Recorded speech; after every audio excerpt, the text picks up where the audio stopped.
예배 시작하도록 하겠습니다.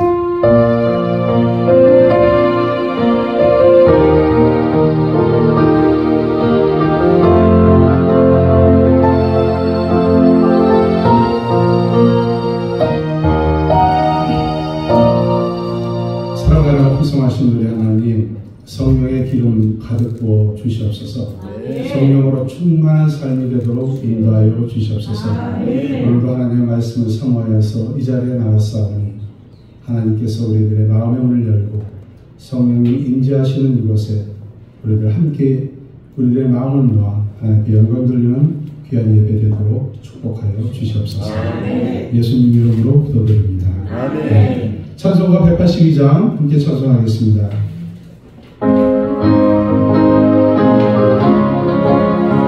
강물같이 흐르는 기쁨,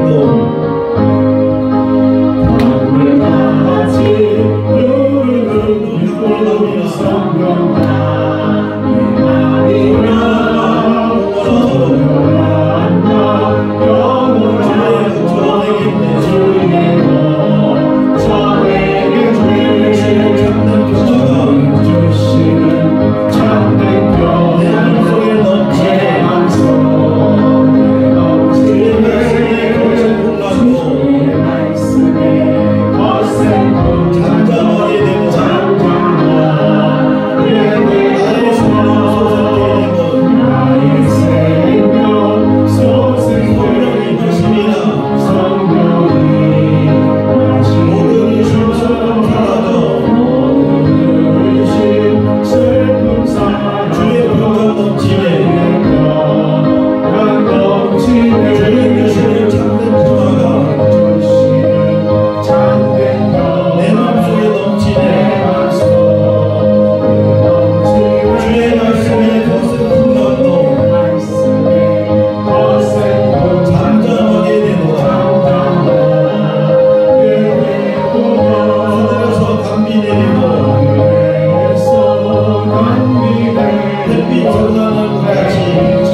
넘치네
요엘서 구약 1273년 제가 가지고 있는 성경은 요엘서 2장 28절에서 32절까지 구약 1273년에 있습니다.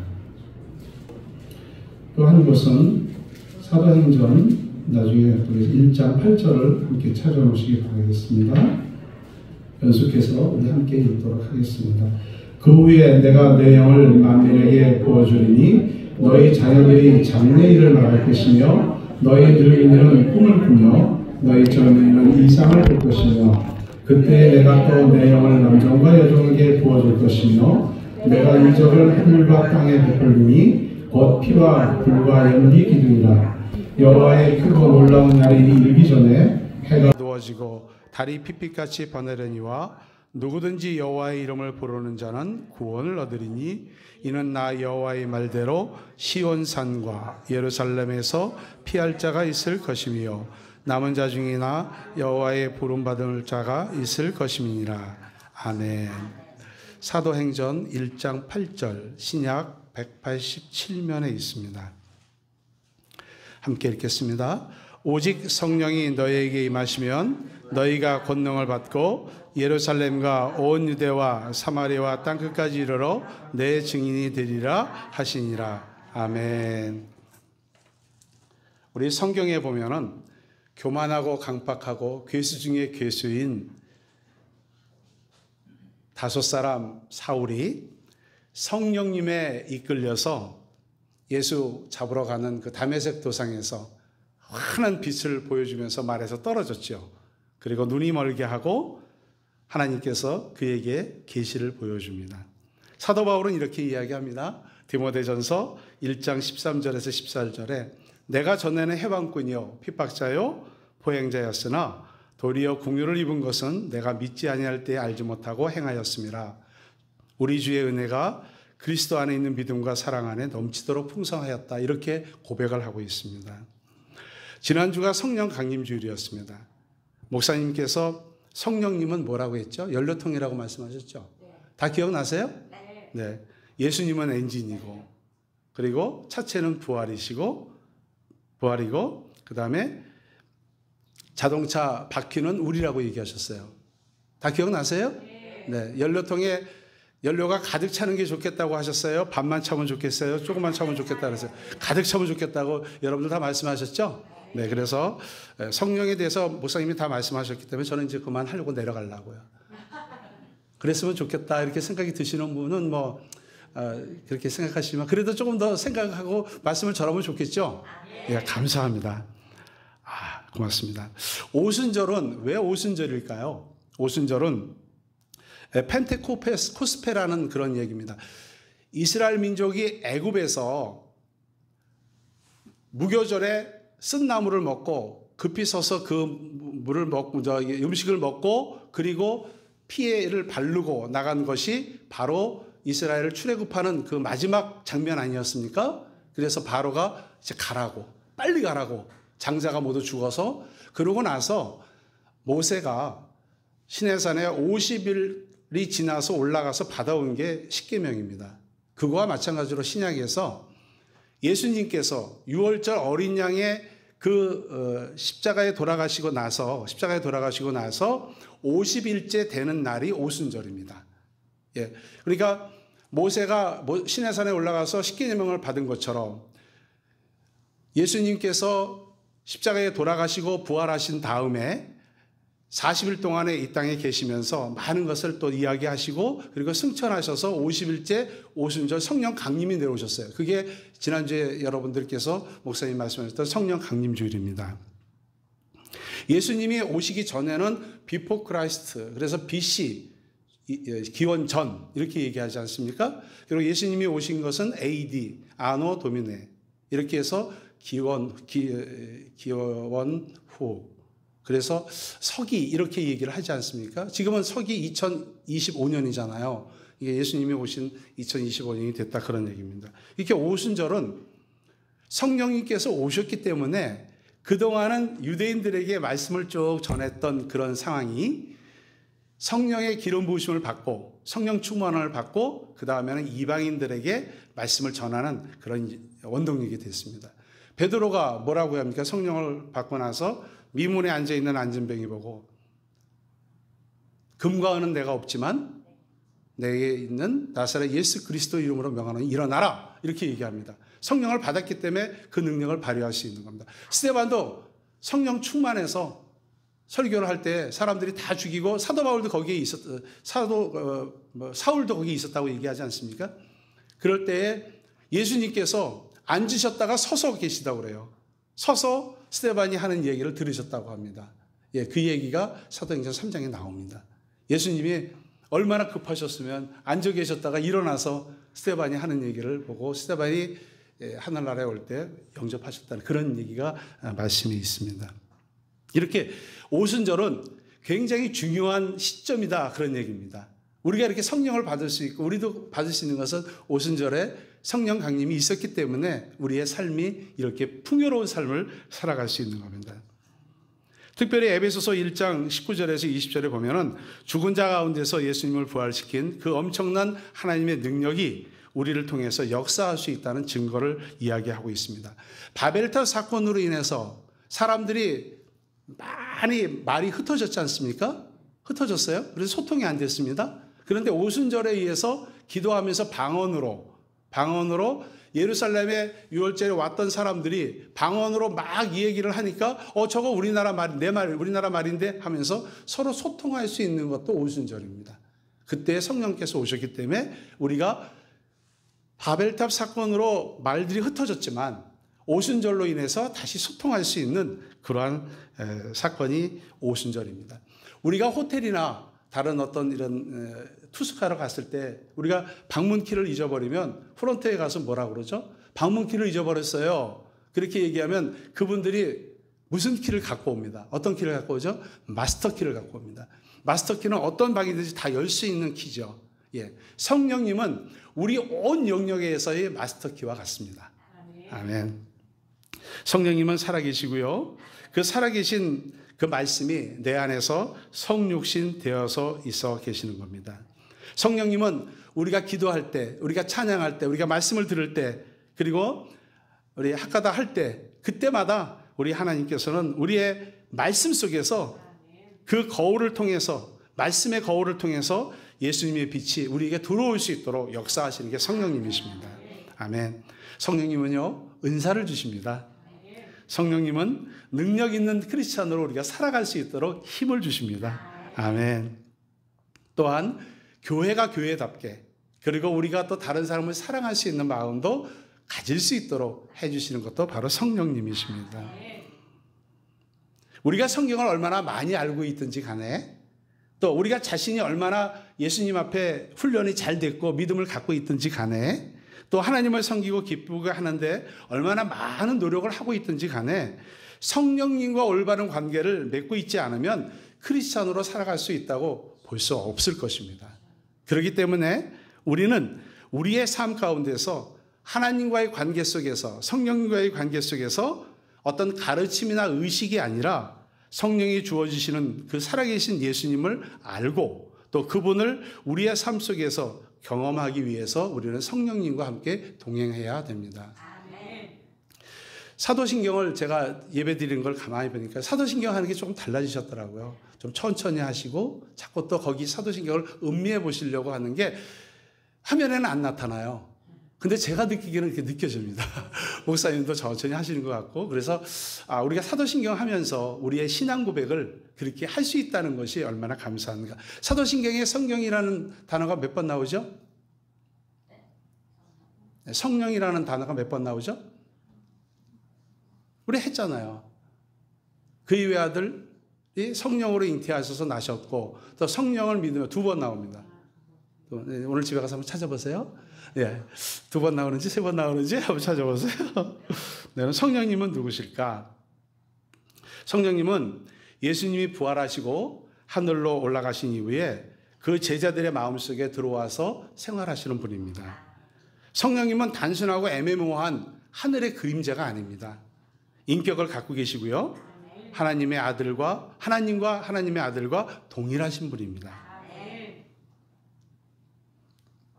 그렇기 때문에 하나님과 예수의 신적인 성품도 성령님은 갖고 계십니다. 우리가 예수를 영접하고 믿게 되면 하나님은 성령의 모습으로 우리 각 개인의 삶 가운데 거하시고 계십니다. 성령님은 우리의 모든 상황을 잘 알고 계시죠. 그렇기 때문에 우리의 감정을 갖고 계시고 또 우리를 향한 뜻도 갖고 계십니다. 성령님이 하는 일은 우리 예수님을 증거하도록 하는 그러한 도움을 주시는 분입니다. 성령님은 예수를 믿는 사람들 안에 거하죠. 그럼 예수 믿지 않는 사람들한테도 거할까요? 네, 거합니다. 네, 예수 믿지 않는 사람들한테도 그 능력을 행하시고 그리고 자신이 죄인이고 또 하나님의 용서가 필요하다는 그 진리를 성령님께서 가르쳐 주십니다. 우리 힘으로는 할 수 있을까요? 우리가 이런 일들을? 사실은 우리가 살아가면서 우리는 우리 성품대로, 하나님의 성품대로 우리는 닮아간다고 하지만 실제로는 그렇게 닮아가지를 못합니다. 우리는 인간이고 육적인 사람들이기 때문에. 그러나 하나님께서 도와주시고 성령님께서 도와주셔야 우리의 삶 속에서 사랑과 희락과 화평이 일어나게 되고요. 오래 참음과 자비와 양선이 일어나게 되고요. 충성과 온유와 절제의 아름다운 열매를 맺을 수 있게 됩니다. 성령님은 삼위일체 한 분이십니다. 오순절 강림 이후에 초대교회에서 큰 부흥이 일어났습니다. 그런데 많은 사람들이 서로 자기의 물건을 갖다가 하나님 앞에 드리면서 서로 나누어 갖고 이러한 초대교회의 아름다운 모습들이 있었을 때에 아나니와 삽비라가 자기들도 나도 이렇게 하나님 앞에 바쳐서 많은 사람들한테 인정받고 또 우리도 이렇게 도와줄 수 있는 것이면 좋겠다. 이렇게 해서 자기 땅을 팝니다. 그런데 어떤 사탄의 그들의 마음에 들어가서 어떻게 합니까? 감추고 나머지 것만 베드로 앞에 갖다 놓습니다. 그런데 베드로가 뭐라고 그럽니까? 이것밖에 없냐? 이렇게 얘기하니까 이게 답니다. 이렇게 얘기를 합니다. 그랬더니 베드로가 이렇게 얘기합니다. 사탄이 내 마음에서 가득해서 너가 성령을 속이고 땅값 얼마를 감췄다. 땅이 팔기 전에도 팔고 나서도 너는 하나님을 속였다 이렇게 얘기합니다. 사람을 속인 게 아니라 하나님을 속였다고 얘기합니다. 성령님을 속였다고 얘기합니다. 마태복음 28장 19절에 보면은 너희는 가서 모든 족속으로 제자를 삼아 아버지와 아들과 성령의 이름으로 세례를 주라 이렇게 얘기합니다. 또 목사님께서 맨 마지막에 축도하실 때 어떻게 하시죠? 축도하실 때 네, 예수 그리스도의 은혜와 하나님의 사랑과 성령의 교통하심과 인도하심이 너희 무리와 함께 있을지어다 이렇게 축도하시죠. 거기에도 성령이 나옵니다. 그러니까 하나님이 나오고 예수 그리스도가 나오고 그다음에 성령님이 나오셔요. 그렇기 때문에 성령님은 삼위일체 한 분이십니다. 그럼 성령이 갖고 계시는 특성은 어떤 게 있을까요? 성령님은 하나님과 같이 전지하십니다. 전지전능하시다 할 때 전지하십니다. 성령님께서는 모든 하나님의 깊은 것이라도 다 통달하시고요. 그리고 사람의 사정을 사람의 속에 있는 영 외에는 잘 모르지만은 하나님께서는 하나님의 영으로서 그것도 알고 계십니다. 그래서 예언하는 사람들을 보면은 우리가 알지 못하는 것을 우리의 삶 속에서 또 예언도 해 주셔요. 또 성령님은 전능하십니다. 동정녀 마리아가 처녀가 어떻게 예수님을 잉태하셨을까? 그때에 이야기합니다. 천사가 대답하여 가라되 성령이 너에게 임하고 지극히 높으신 이의 능력이 너를 덮으리니 그 나실 바 거룩한 자는 하나님의 아들이다. 겁내지 말고 두려워하지 말라. 이렇게 얘기하고 그 남편 요셉에게도 이야기를 합니다. 사도 바울은 예수님의 부활도 성령으로 말미암아 있는 것이라고 이야기합니다. 예수를 죽은 자 가운데 살리신 이의 영이 너희 안에 거하시면 그리스도 예수를 죽은 자 가운데서 살리신 이가 너희 안에 거하시는 그의 영으로 말미암아 너희 죽을 몸도 살리신다. 이렇게 이야기합니다. 성령은 전능한 능력을 가지고 있음을 우리는 알 수 있습니다. 성령님은 편재하십니다. 어디서나 무소부재하신 분이십니다. 시편 139편 7절에서 10절에 보면 이런 말씀이 있어요. 내가 주의 신을 떠나 어디로 가며 주의 앞에서 어디로 피하리까? 내가 하늘로 올라갈지라도 거기 계시며 온부에 내가 내 자리를 펼지라도 거기 계십니다. 내가 새벽 날개를 치며 바다 끝에 가서 거할지라도 거기서 주의 손이 나를 인도하시며 주의 손이 나를 붙드십니다. 이렇게 성령님에 대한 고백을 하고 있습니다. 예수님은 성령님께서 영원토록 우리와 함께 있을 것을 약속하셨습니다. 또 성령님은 영원하십니다. 히브리서 9장 14절에 보면 성령님은 영원하신 분이라고 표현하고 있습니다. 하나님이 영원한 분이시고 성령님도 하나님이시라면 그분도 영원하셔야 되겠죠. 예, 영원한 성령이라는 말이 성령의 영원성을 말하고 있습니다. 또 성령님은 거룩하십니다. 로마서 1장 4절에 보면 성령을 거룩한 존재로 묘사하고 있습니다.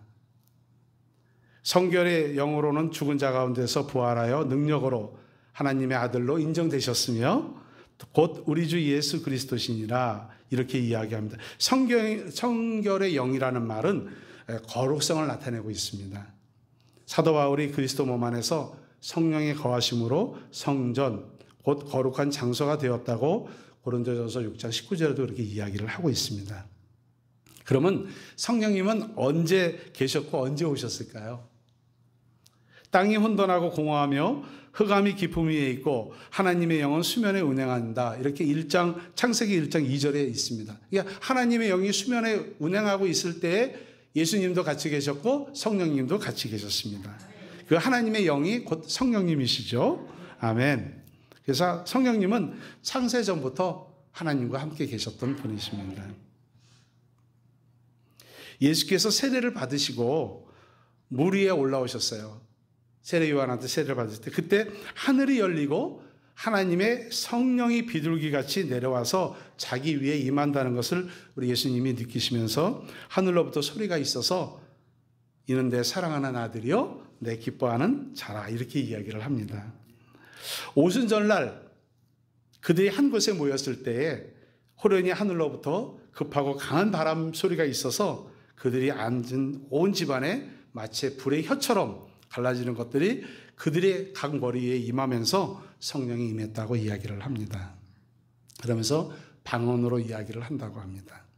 마가의 다락방에서 120명의 성도들이 첫 번째로 성령의 충만함을 받았습니다. 성령님은 그러면 언제 임할까요? 우리가 세례 받을 때 임하십니다. 우리가 믿지 않고 또 우리가 하나님을 알지 못했던 때에 우리가 하나님을 예수 그리스도로 고백하고 또 목사님께서 성부와 성자와 성령의 이름으로 세례를 주노라 할 때에 그때 성령께서 임하십니다. 또한 기도할 때 임하십니다. 오순절 마가의 다락방에서 기도할 때 성령의 충만함을 받았습니다. 아멘. 또 방언도 받았습니다. 또 셋째 안수할 때 받습니다. 두 사도가 그들에게 안수할 때 성령을 받는다. 이렇게 사도행전 8장 17절에 나와 있습니다. 또 말씀을 들을 때 성령께서 임하신다고 합니다. 성령의 말씀을 듣는 모든 사람들에게 내려온다고 합니다. 아까 우리가 불렀던 그 찬양 속에 임하소서 임하소서 그렇게 찬양을 하셨잖아요. 예, 성령께서 이 자리에 임하시기를 우리는 간절히 소망하면서 그 찬양을 불렀어요. 그때에 우리는 성령의 임재를 우리 마음속에 느낍니다. 네, 아멘. 우리가 성령을 받았는지 또 우리가 어떻게 할 수 있을까요? 예수를 주라고 할 수 있다고 하는 것은 내가 예수를 우리 구주라고 얘기할 수 있는 것도 성령이 아니고는 그거를 이야기할 수가 없습니다. 아멘. 너희는 양자의 영을 받았으므로 아바 아버지라고 우리가 부를 수 있는 겁니다.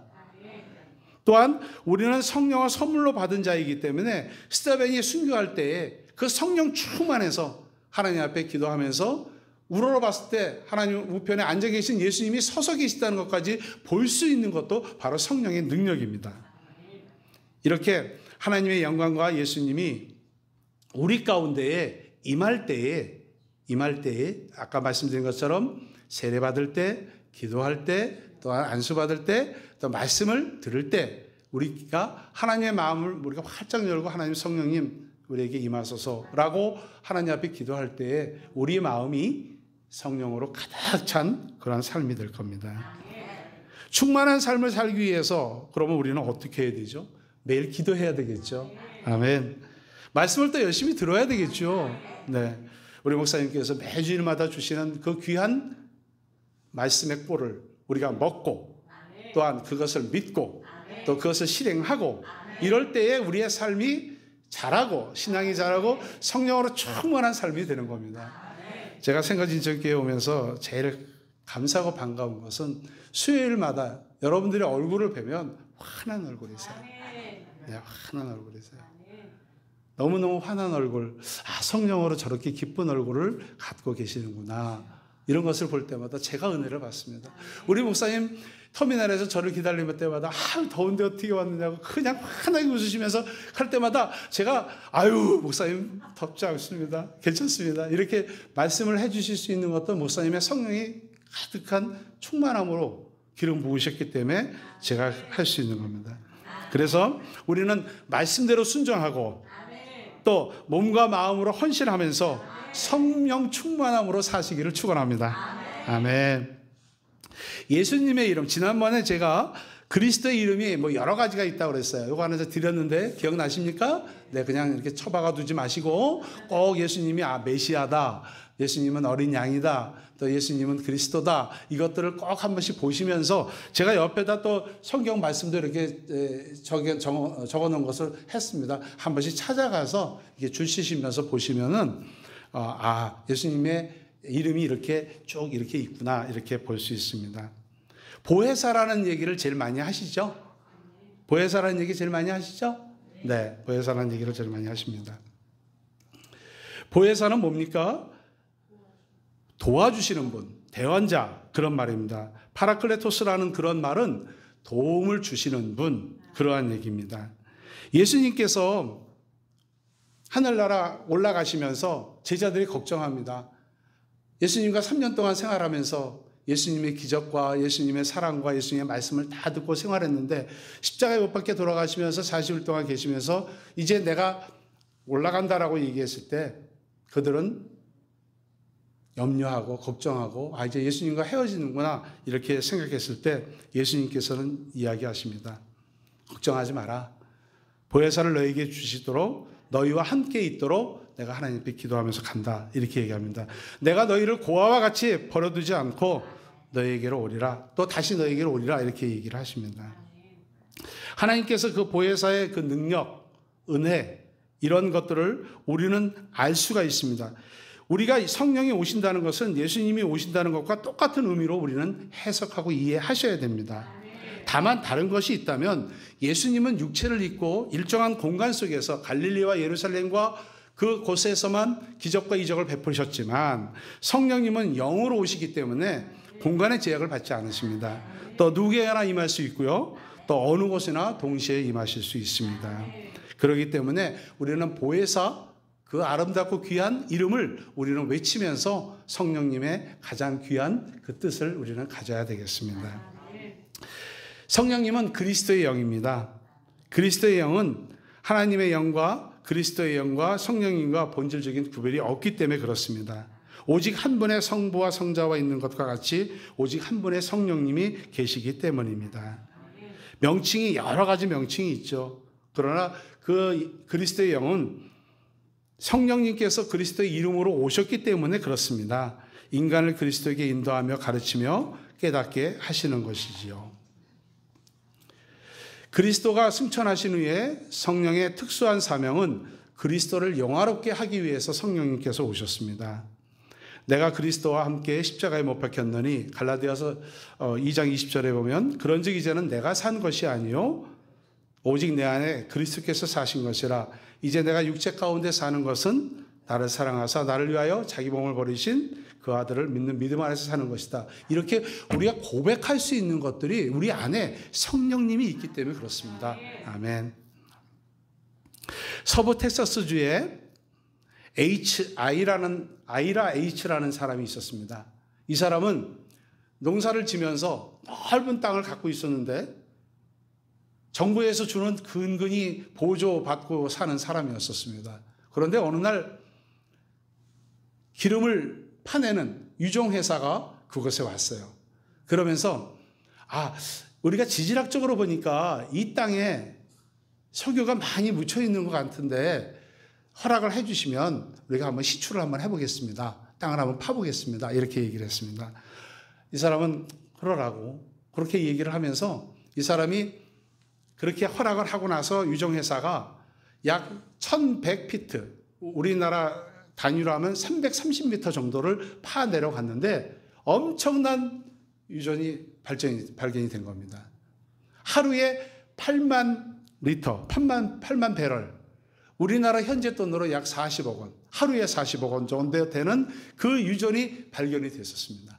그리고 또 여러 곳을 탐지해 보니까 또 여러 곳에 많은 유전들이 그 넓은 땅에 묻혔다는 겁니다. 모두가 아이라 H의 땅이었지만 이 사람은 매우 궁핍하게 살아갔습니다. 왜요? 유전이 있는 걸 몰랐기 때문에 그렇죠. 많은 소유를 갖고 있었고 많은 기름 위에 혼자서 그냥 살고 있었던 그런 생활이었었습니다. 그런 사실을 모르고 사는 거죠. 안타까운 것은 오늘도 하나님이 우리에게 주신 최고의 선물인 성령님을 알지 못하고 영적으로 가난하고 힘들게 살아가는 우리 그리스도인들이 있다는 겁니다. 모든 그리스도인들이 성령 하나님을 믿고 성령 하나님께서 우리 안에 또 우리와 함께 영원히 거하신다는 것을 우리가 놀랍도록 우리가 깨달아야 되는데 우리는 하루하루 그냥 살아갑니다.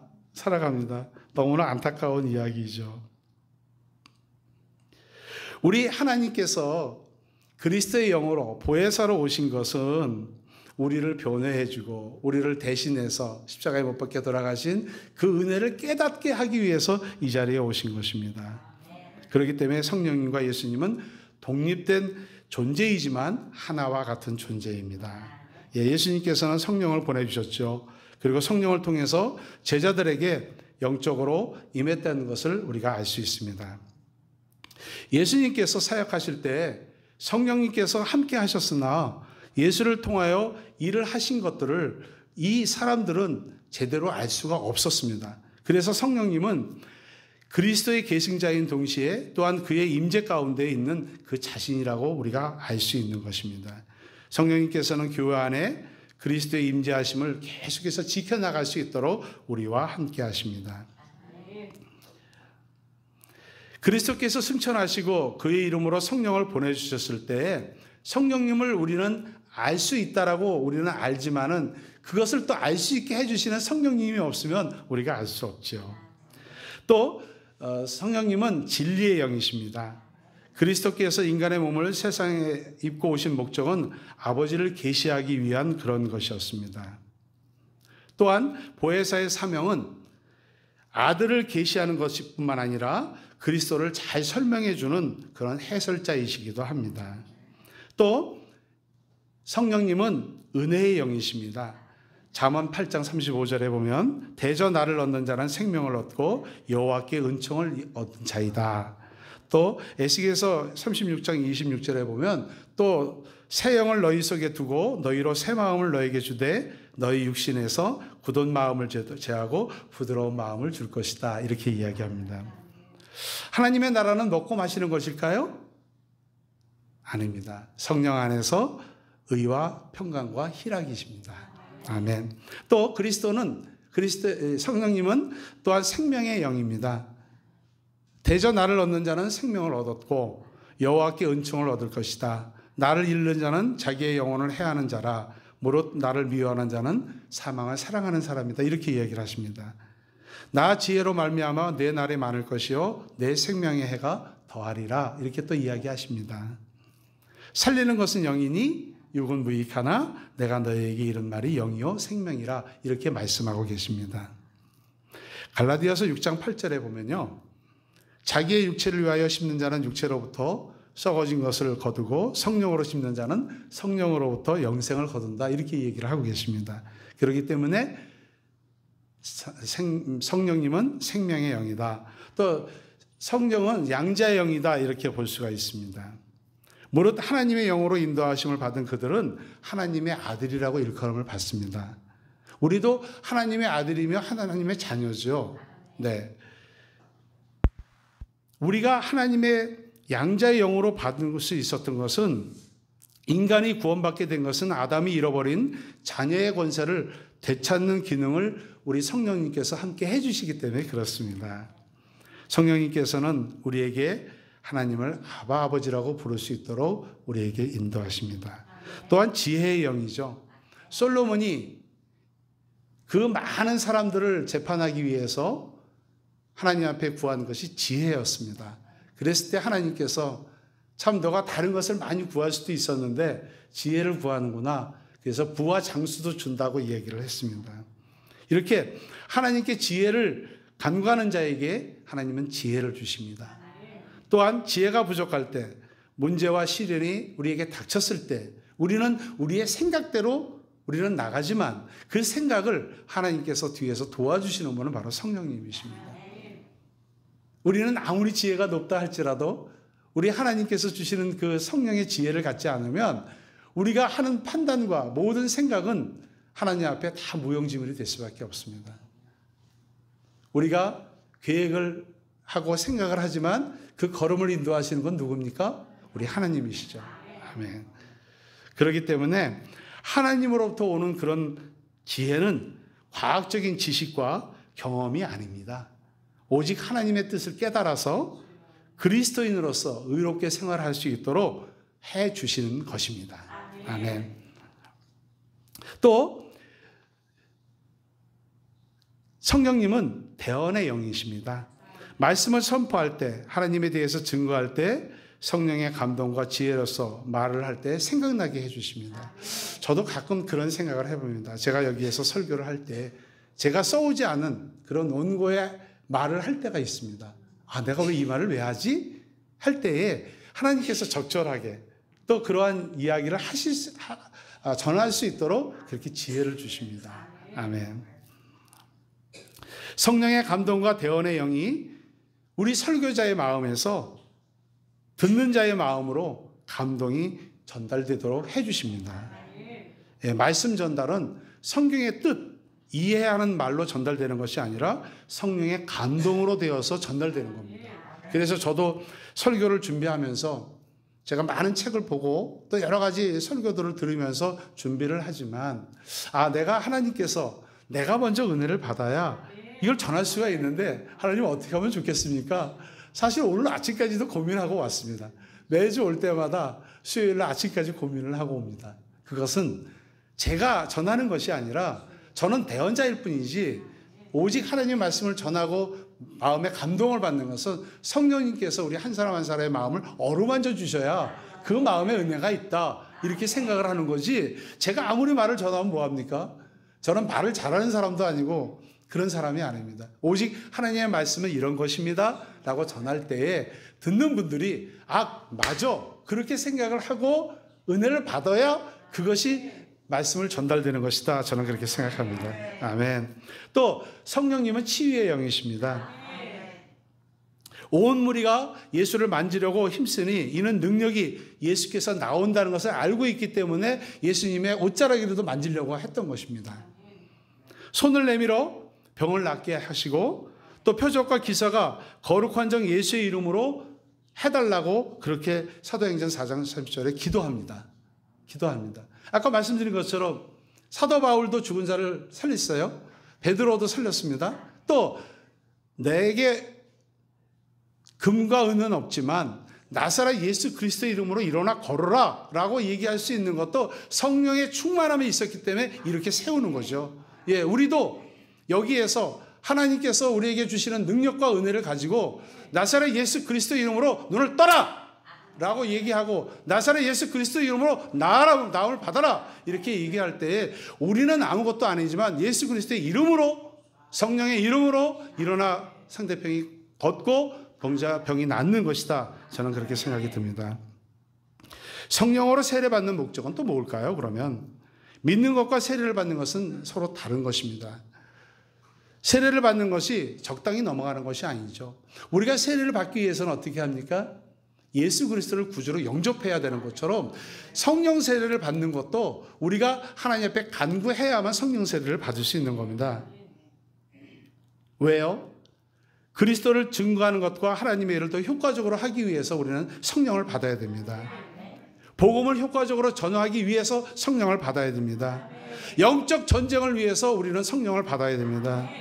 우리의 싸움은요, 혈과 육에 대한 것이 아닙니다.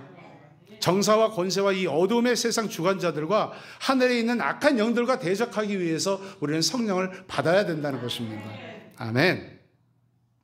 그러므로 하나님의 전신갑주를 취해서 우리가 악한 날에 우리가 능히 사탄과 대적하고 그 후에 우리가 바르게 서서 하나님의 믿는 자로서 모든 대적자들을 대적하는 그 능력을 우리는 가져야 되겠습니다. 또한 성령의 열매를 맺기 위해서도 성령의 충만함, 성령을 받아야 됩니다. 담대함도 가져야 됩니다. 네, 아멘. 그러면 성령 세례는 우리가 어떻게 받을 수 있을까요? 먼저 죄를 회개하고 예수 그리스도를 주인으로 고백하는 그 마음이 있어야 되고, 성령님께서 인격적이시며 성도의 교제를 원하는 그러한 분이다 라고 우리가 먼저 성령님을 인정해야 됩니다. 우리가 성령 세례를 받으면은요, 어떠한 우리에게 성령 충만하로 나타나시는지 한번 이야기를 하고 마무리를 하겠습니다. 우리가 성령 충만함을 받으면요, 마음의 여유가 있습니다. 마음의 평화를 느낍니다. 하나님과 함께 하시면서 위로와 은혜를 체험하게 됩니다. 세상에 근심이 없어지죠. 찬양할 때 어떻습니까? 날아갈 것 같습니다. 찬양할 때 날아갈 것 같아요. 여러분들 일하시면서 찬양 많이 부르시죠? 그 찬양 부를 때마다 내가 힘들고 어려울 때 우리 하나님께서 그 찬양 속에서, 말씀 속에서 나에게 힘을 주세요. 얼마나 감사한지 모릅니다. 기쁨이 솟아나오죠. 회개가 저절로 나옵니다. 하나님의 말씀이 또 생각이 납니다. 영이 육을 초월하게 됩니다. 은사가 입혀지고요, 전신갑주를 입으면서 소명감을 받아서 전도하게 됩니다. 네. 그리고 내 입을 열어서 예수 그리스도를 증거하게 됩니다. 아멘. 가장 감사한 것은 불이 내립니다. 불이 내립니다. 마음의 변화가 생기고요, 심령의 치료가 되고 생활과 성품이 변화가 됩니다. 그래서 예수 믿는 사람들의 얼굴을 보거나 그 품성을 보거나 또는 예수 믿는 사람들의 말투를 보면 다른 사람하고 달라요. 상대방을 위해서 기도하려고 해주고, 상대방의 어려움이 있으면 그 어려움을 함께 나누려고 하고, 나누면 기쁨이 두 배가 된다고 그러지 않습니까? 그런 것처럼 나누려고 합니다. 그리고 안타까워하는 마음이 있어요. 내가 뭐 당장 어떤 것을 해주지는 못한다 할지라도 그를 위해서 기도하는 그 마음을 갖는 그런 여유 있고 넉넉한 마음을 예수 믿는 사람들, 성령의 기름에 충만한 사람들이 그렇게 살아간다, 그런 얘기입니다. 아멘. 악한 영이 성령의 힘에 숨어 있다가 드러나는 것들을 다 물리쳐버립니다. 물리쳐버립니다. 주님의 일을 하는 때에 충성심이 나타나고요, 교회 일에 더 발벗고 나설 수 있는 그런 힘이 생깁니다. 무엇보다도 하나님에 대한 첫사랑이 회복이 됩니다. 우리 다 예수 믿었을 때 얼마나 기뻤어요. 정말 기뻤고 정말 하나님 앞에 감사했고, 말씀을 봐도 눈물이 나고, 기도를 해도 눈물이 나고, 교회를 와도 눈물이 나고, 목사님만 봐도 눈물이 나고, 그랬던 그 회복의 첫사랑이 이제는 많이 무뎌졌습니다. 덤덤해지고, 교회를 와도 그냥 덤덤해지고, 사랑하는 형제 자매를 봐도 덤덤해지고, 그러한 삶인데, 성령 충만함을 받으면 그러한 모든 것들이 회복된다, 그런 얘기입니다. 하나님께서 성령의 상징으로는 불, 바람, 기름, 물, 비둘기 이런 것들로 상징적으로 나타내 주셨죠. 그래서 우리의 삶 가운데서도 성령님께서 불로 나타나실지, 바람으로 나타나실지, 물로 나타나실지, 비둘기같이 잔잔하게 나타나실지, 그러한 성령의 체험을 우리 모두 다 하시기를 축원하겠습니다. 기도하겠습니다. 사랑의 하나님, 성령님께서 보혜사로, 그리스도의 영으로, 지식의 영으로, 지혜의 영으로, 양자의 영으로, 치유의 영으로 오신 것을 감사합니다. 우리 마음 가운데에 하나님 성령 충만한 삶이 되어서 하나님 넉넉한 예수 그리스도의 사랑으로 이 땅을 살아갈 수 있는, 또한 기쁨으로 넉넉해져서 이웃을 사랑하는 그런 마음을 갖고 살아갈 수 있도록 인도하여 주시옵소서. 아멘. 예수 그리스도 이름으로 기도드립니다. 아멘. 191장 우리 좀 힘차게 부르겠습니다. 찬송가 191장.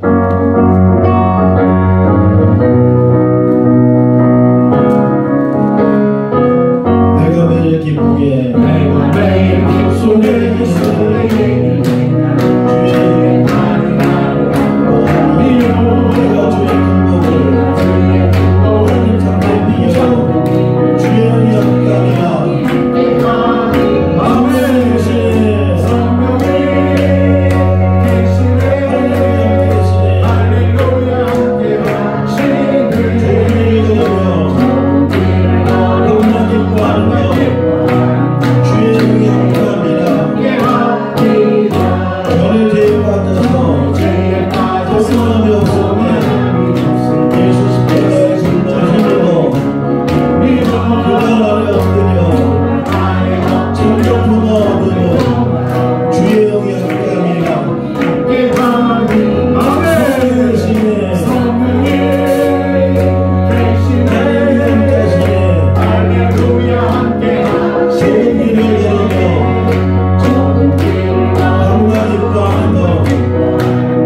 이제 가정과 개인을 위해서 함께 기도하겠습니다.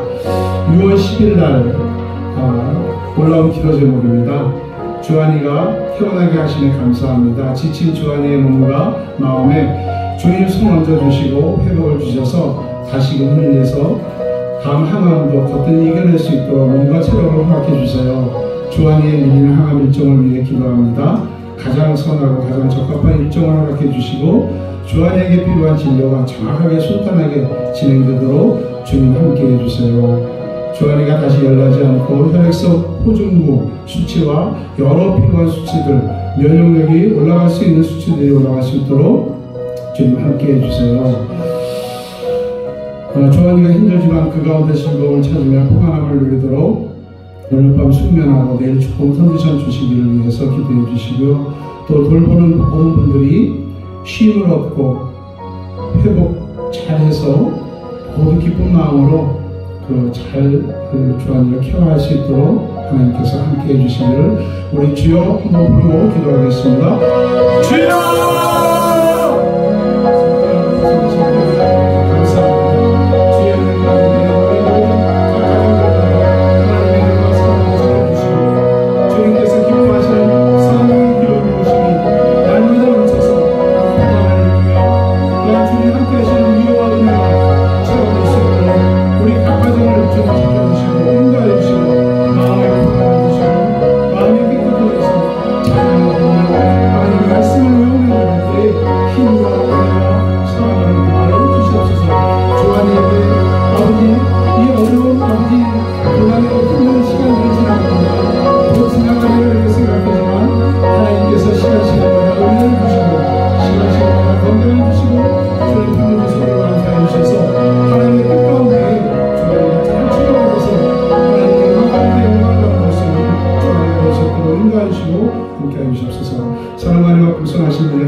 우리 각 가정, 우리 각 개인 한 사람 한 사람에게 하나님의 성령의 기름 부어주시옵소서. 주님 충만케 하여 주시옵소서. 그래서 마음이 깨끗해지고 찬양할 때마다 기쁨이 나오게 하시고 우리의 모든 영이 우리의 육을 누르며 초월할 수 있는 그런 아버지의 웃음과 하나님의 놀라운 능력과 은혜가 우리에게 임할 수 있도록 불이 내려질 수 있도록 주님 함께하여 주시옵소서. 각 가정에 기도하는 제목들마다 놀라운 하나님의 은혜가 충만케 하시고 하나님 하늘의 문을 여시고 응답하여 주시옵소서. 주한에게 아버지 이런 힘들고 어려운 길들을 가고 있지만 더 지나가리라 이렇게 생각합니다. 하나님께서 능히 이겨나갈 수 있는 힘과 체력과 은혜를 더하여 주시고 주님 푸른 손으로 안수하여 주셔서 하나님의 은혜 가운데 하나님의 인적 가운데 하나님의 뜻 가운데 능히 치료받고 거듭나게 일어날 수 있도록 축복하여 주시옵소서. 함께 아버지 케어하며 또한 돌보는 모든 분들에게 특별히 사모님에게도 건강을 허락하시고 허리가 아프지 않게 하시고 거기에 계신 모든 분들 또한 조한이 아빠 엄마 모든 분들이 하나님의 은혜 속에서 아버지 돌볼 때마다 하나님 힘을 주시고 잘 회복해서 능히 돌볼 수 있도록 은혜를 더하여 주시옵소서. 하나님 우리가 기도하는 모든 제목들 하나님 응답하여 주시옵소서. 예수 그리스도 이름으로 기도드립니다. 아멘. 교회와 직분자들을 위해서 기도하겠습니다. 날마다 하나님의 말씀을 붙잡고 기도하시는 담임 목사님 늘 영육간의 건강함을 허락하시고 하나님의 뜻 안에서 기쁨과 소망을 갖고 나가실 수 있도록 특별히 손자를 위해서 기도할 때 그 아픔과 어려움이 있습니다. 그럴 때마다 하나님께서 축복하여 주시고 은혜로 도와여 주시고 하나님의 사랑으로 붙잡아 주시기를 함께 기도해 주시고 또 직분자들을 위해서 함께 기도하겠습니다. 사랑으로 대답을 감사해 주시고 하나님 사랑의 기도를 보여주시니 감사합니다. 우리 교회가 하나님의 뜻 안에서 성령의 기도를 얻을 수 있도록 주님 도와주시고 함께하여 주시옵소서. 모든 것이 하나님께서 사랑해 주시고 축복하여 주시옵소서. 모든 하나님 주시옵소서.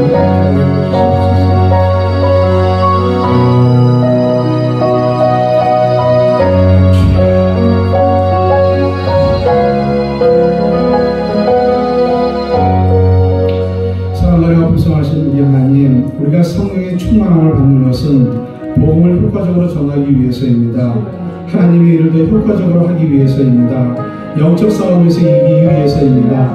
하나님, 우리 교회가 그리스도의 몸된 교회로서 아버지 나갈 때마다 하나님께서 사탄과 여러가지 힘으로써 아버지 어려움 당하지 않도록 주님 함께하여 주시고 특별히 우리 담임 목사님 영육간의 강건함을 허락하시고 그 마음과 또한 생각 속에 여러가지 아픔과 고통 속에 있는 그 마음을 주님께서 어루만져 주시고 하나님께서 은혜로 사랑으로 덧입혀 주시고 성령 충만한 삶 여기까지 왔사오니 앞으로도 더욱 하나님의 은혜 가운데 살아가실 수 있도록 축복하여 주시옵소서. 특별히 우리 하나님 직분자들을 위해서 기도합니다. 하나님 그 직분자들 아버지 성령으로 충만해서 어렵고 힘든 교회 일을 감당할 때마다 감사함으로 기쁨으로 은혜로 아버지 그 일들을 감당할 수 있도록 우리 한 분 한 분에게 지혜를 주시고 은혜를 주시고 성령으로 충만케 하셔서 지혜의 영 하나님 그리스도의 영 또한 하나님 총명의 영으로서 우리 직분자들을 인도하시고 축복하여 주시옵소서. 예수 그리스도 이름으로 기도드립니다. 나와 선교사님들을 위해서 기도하겠습니다. 대통령이 바뀌어서 여러 가지 일들을 진행하고 있습니다. 그들의 사회사역과 또 대통령의 생각대로만 하지 않게 하시고 하나님을 두려워하며 백성을 위해서 일할 수 있는 대통령이 되게 하시고 또 세계 곳곳에 나가서 선교하시는 우리 선교사님들 어려운 일 당하지 아니하고 하나님의 뜻 안에서 건강을 주시고 하나님의 기적과 이적을 그곳에서 볼 수 있도록 하나님 축복하시고 그들의 자녀들을 위해서 하나님 인도하시고 하나님의 사랑으로 늘 덧입혀 주시고 도와주시기를 우리 함께 기도하겠습니다.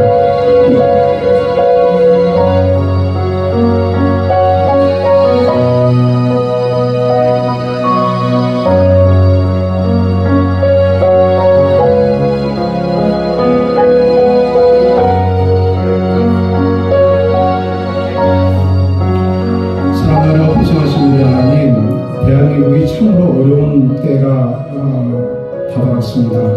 대통령이 새로 뽑혔지만 서로가 서로를 위해서 기도하지 않는 그러한 삶이 되었습니다. 우리는 믿는 사람으로서 대통령을 위해서 기도할 때에 이 나라의 민족이 자유민주주의 국가로 바르게 설 수 있는 나라가 될 수 있도록 축복하여 주시고 하나님을 두려워하고 백성을 두려워하는 대통령과 위정자들이 될 수 있도록 인도하여 주시옵소서. 우리가 나라와 민족을 위해서 기도하지 않는 것은 우리의 의무이며 우리의 아버지 사명인 것을 압니다. 우리는 나라와 민족이 대통령이 어떠한 대통령이 뽑혔다 할지라도 우리는 그 대통령을 위해서 기도하는 우리들의 믿는 믿음의 신앙인들이 되게 하여 주시옵소서. 특별히 우리 선교사님들 각처에 나가서 기도하며 하나님의 말씀을 전할 때마다 어려운 일 당하지 않게 하시고 위험으로부터 사탄으로부터 보호하여 주시고 특별히 그 자녀들을 인도하시고 축복하여 주시옵소서. 모든 것이 하나님께서 선을 이룰 수 있는 우리 선교사님들의 삶이 되도록 인도하여 주시옵소서.